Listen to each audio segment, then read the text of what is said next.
bom dia a você que nos acompanha de todo o Brasil. Agora 9 horas e 32 minutos, é hora de notícias na TV Canção Nova. Você já vê aí imagens de São Paulo, por aqui dia nublado, com chuva a qualquer hora. Quarta-feira com máxima de 22 graus. E quarta-feira é dia de catequese com o Papa Francisco. Rezar é dialogar com Deus, disse o Papa. Ele alertou os fiéis a não caírem na soberba de desprezar a oração vocal. Daqui a pouco, Túlio Fonseca traz os detalhes dessa reflexão. Hoje também é 21 de abril, dia de Tiradentes, feriado nacional em homenagem a Joaquim José da Silva Xavier, um dos patronos da nação brasileira. Hoje também a capital federal completa 61 anos de fundação. Parabéns, Brasília! Já já, Liana Nunes conta pra gente sobre a festa de hoje na capital federal e os detalhes a respeito do pedido de explicações que o STF fez ao governo sobre o calendário de vacinação. No Rio de Janeiro, a Justiça suspendeu decretos de medidas restritivas da Prefeitura para frear o avanço da Covid-19. E a gente vai para o intervalo com imagens de Brasília, por lá dia de sol, entre nuvens. Olha só, previsão de pancadas de chuva entre a tarde e a noite. A máxima hoje é de 26 graus. Canção Nova Notícias volta em 2 minutos.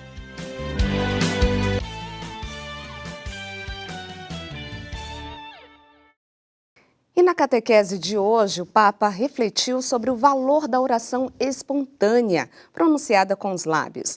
E lembrou que quando rezamos deste modo, de forma simples e humilde, alcançamos diretamente o coração de Deus.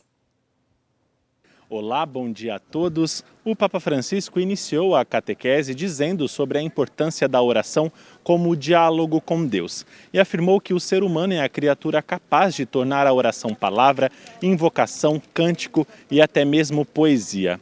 O Papa destacou a importância das orações contidas nos Salmos, que nos orientam e por muitas vezes, através da Bíblia, que o homem é educado a garantir que tudo venha à luz através da palavra, que nada de humano seja excluído, censurado. E alertou: a dor é perigosa se permanecer coberta e fechada dentro de nós, pode envenenar a alma, é mortal. E disse que é por este motivo que a Sagrada Escritura nos ensina a rezar até com palavras às vezes ousadas, pois os escritores sagrados não querem nos enganar sobre o homem, sabem que no seu coração existem também sentimentos pouco edificantes, até mesmo o ódio. E afirmou: nenhum de nós nasce santo e quando estes sentimentos negativos batem à porta do nosso coração, devemos ser capazes de desarmá-los com a oração e com a palavra de Deus. O Santo Padre sublinhou que a primeira oração humana é sempre uma recitação vocal e, embora todos saibamos que rezar não significa repetir palavras, no entanto, este modo de oração é o mais seguro e pode ser praticado sempre, e completou: os sentimentos são sempre incertos, vêm e vão. Por isso, a oração que está somente no coração é misteriosa e em certos momentos falha.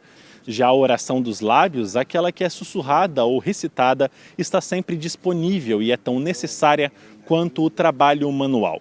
O pontífice ainda trouxe como exemplo a humildade de certos idosos que recitam à meia voz as orações que aprenderam quando crianças e com sussurros dão testemunho de sua fidelidade ao dever da oração praticada durante uma vida inteira sem nunca falhar. E ressaltou que estes são frequentemente os grandes intercessores das paróquias nos tempos atuais e estão sempre ali rezando, custe o que custar.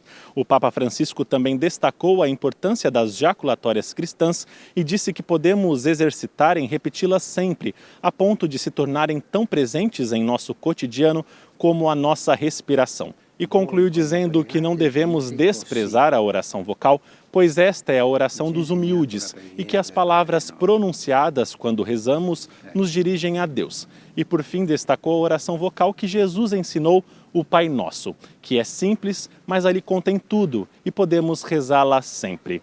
Túlio Fonseca de Roma para o Canção Nova Notícias, edição da manhã. Tá aí uma maravilhosa reflexão para você conferir aqui na TV Canção Nova, à 13h. E de Roma a gente vai para Brasília. A Anvisa aprovou para uso emergencial um medicamento contra a Covid-19 que tem como resultado a combinação de anticorpos. Vamos com as informações de Brasília com Liana Nunes. Bom dia, Liana.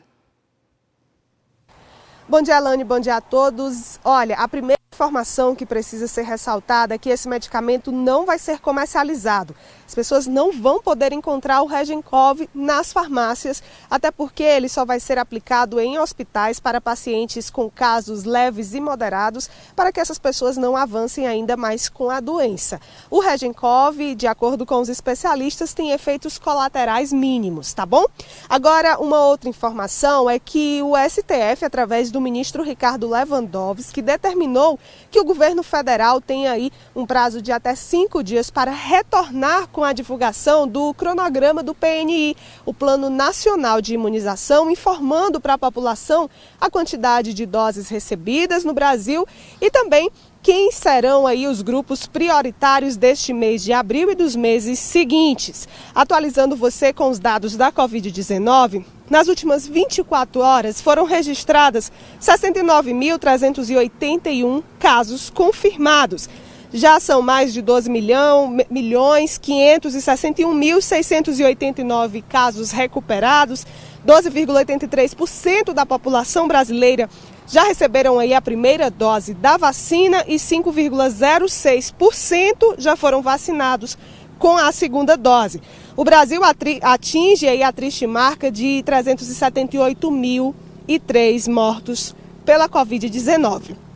Agora falando de uma notícia agradável, uma notícia boa, Brasília celebra hoje 61 anos de criação, a cidade sonhada por Juscelino Kubitschek, com traços finos e exuberantes de Oscar Niemeyer e também de um povo de muita fé. Logo mais às 10 horas da manhã, será celebrada uma missa na Catedral de Brasília pelo arcebispo Dom Paulo César. E eu convido você a também acompanhar logo mais no CN Notícias, a edição da noite, uma reportagem especial produzida pela equipe de jornalismo da Canção Nova aqui de Brasília, sobre a história e sobre os avanços da capital federal. Elane. Obrigada, Liana. E daqui a pouquinho, após o intervalo, você vai conferir que São Paulo começa a vacinar pessoas com 65 e 66 anos.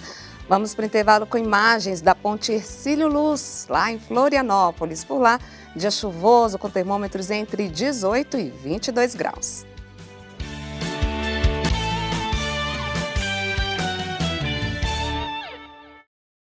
De volta agora falando sobre São Paulo. O estado começou a vacinar hoje pessoas com 65 e 66 anos.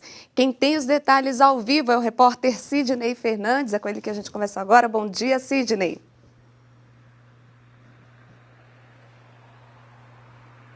Bom dia, Elane. Bom dia a todos que acompanham o Canção Nova Notícias nesta manhã de quarta-feira, feriado em todo o Brasil.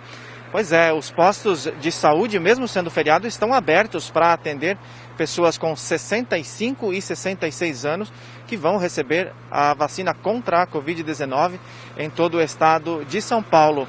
760 mil idosos fazem parte desse grupo. Além dos postos de vacinação, toda essa imunização ocorre nos postos drive-thru na capital paulista, que foram reabertos hoje e também em todo o estado em algumas unidades dos centros escola. Quem tem 64 anos pode se vacinar a partir do dia 23 de abril agora e 63 anos a partir do dia 29 de abril. Depois a vacinação se aproxima de quem tem 60 anos, 61 e 62 anos. Isso vai acontecer a partir de 6 de maio. E a partir de 10 de maio serão vacinadas pessoas com síndrome de Down, pacientes renais em terapia e também transplantados. Trabalhadores do metrô, CPTM, motoristas e cobradores de ônibus entram na campanha de vacinação em São Paulo a partir do dia 18. Até o momento, o Estado aplicou mais de 9 milhões de doses, o que corresponde a 30% de um total de 33 milhões de doses que foram distribuídas em todo o Brasil. Portanto, São Paulo na dianteira aí da vacinação contra a Covid-19.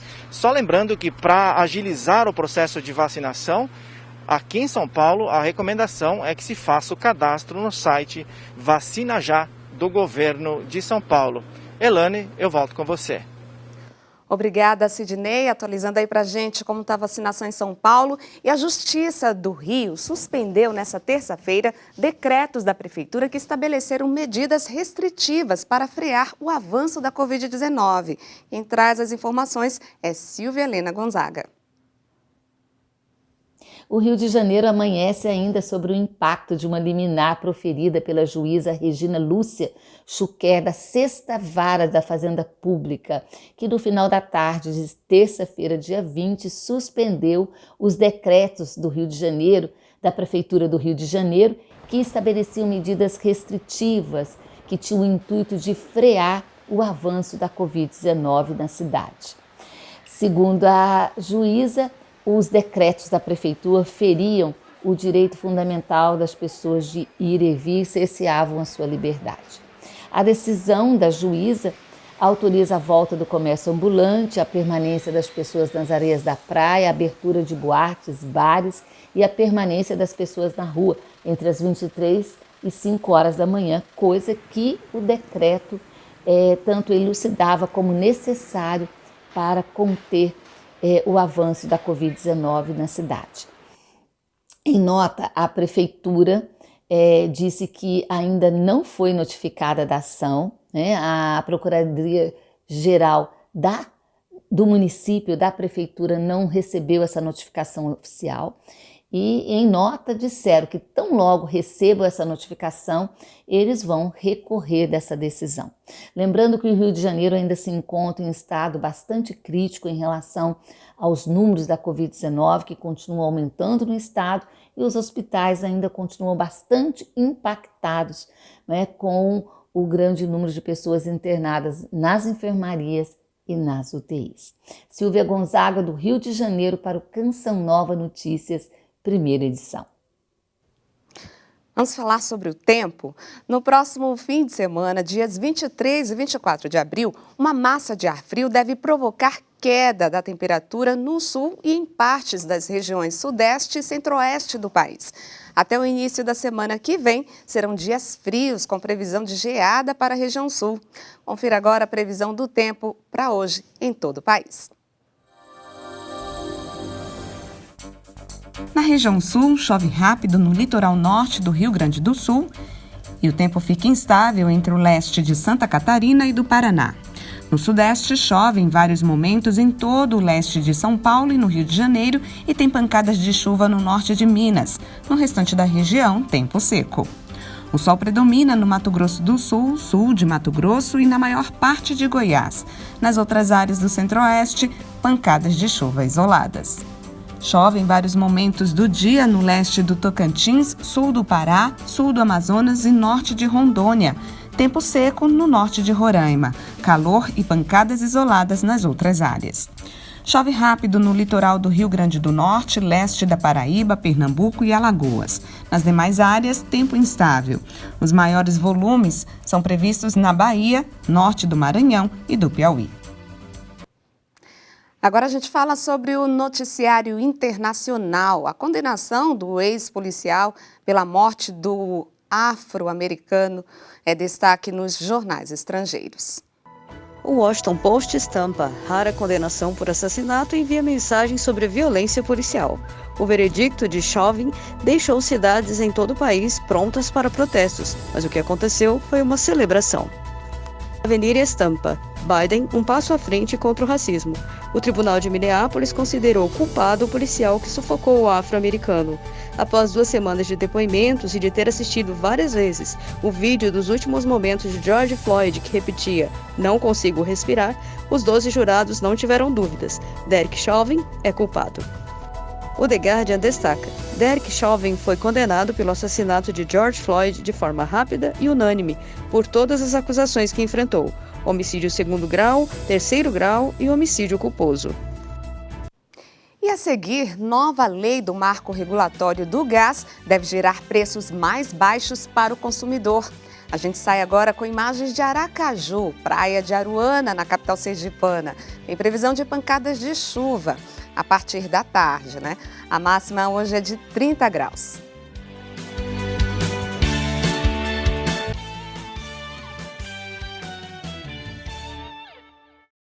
E a partir de agora, o mercado no setor de gás natural será aberto e mais competitivo. Com a nova lei do marco regulatório do gás, sancionada no último dia 8 de abril, a expectativa é que o setor de produção do gás natural oferte mais empregos. A quebra do monopólio deve gerar competitividade e preços mais baixos para o consumidor.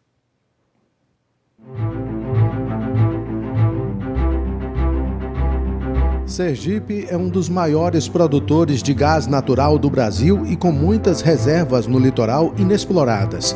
A nova lei do marco regulatório do gás trará novas perspectivas de negócios para todo o Nordeste, afirma o superintendente da Secretaria de Ciência e Tecnologia de Sergipe.